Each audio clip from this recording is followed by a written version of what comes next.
आगे यही रतिया चौड़ी जमुई जिला से गे आगे यही रतिया चौड़ी जमुई जिला से गे आगे जमुई से यही रतिया के छौड़ी बोले नहीं ऐठला बा आगे जमुई से यही रतिया के छौड़ी बोले नहीं ऐठला बा आगे ही रंगा बाज छौड़ा में गहिया के छौड़ी देबौ तोरा के डीजे पर नाचा आगे ही रंगा बाज छौड़ा में गहिया के छौड़ी देबौ तोरा के डीजे पर नाचा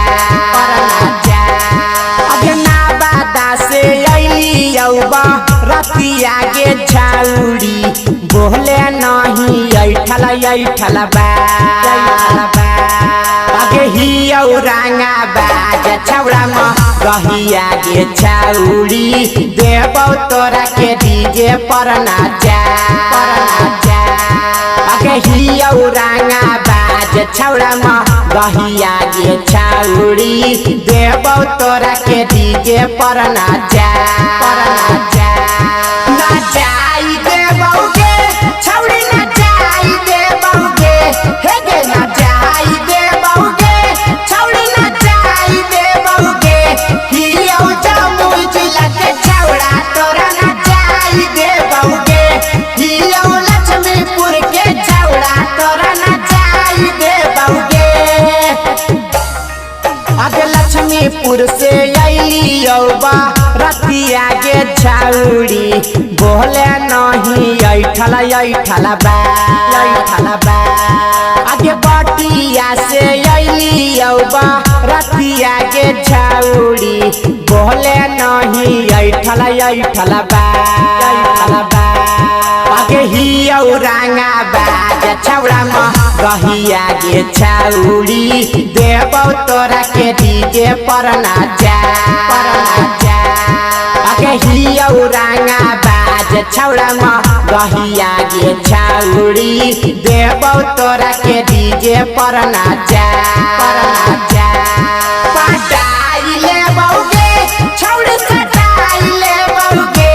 हे गे सटाई लेबौगे छौड़ी पटाई लेबौगे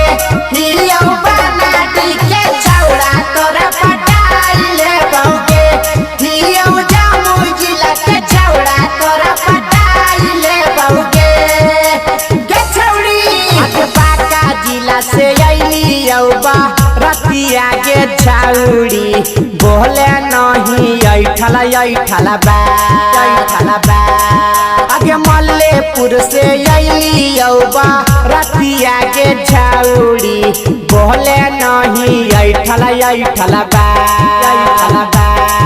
आगे ही रंगा बाज छौड़ा में गहिया के छौड़ी बोले नहीं ऐठला बा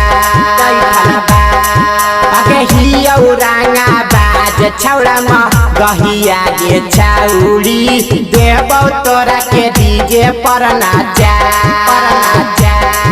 आगे जमुई से अइली रतिया के छौड़ी बोले नहीं ऐठला बा आगे ही रंगा बाज छौड़ा में गहिया के छौड़ी देबौ तोरा के डीजे पर नाचा आगे ही रंगा बाज छौड़ा में गहिया के छौड़ी देबौ तोरा के डीजे पर नाचा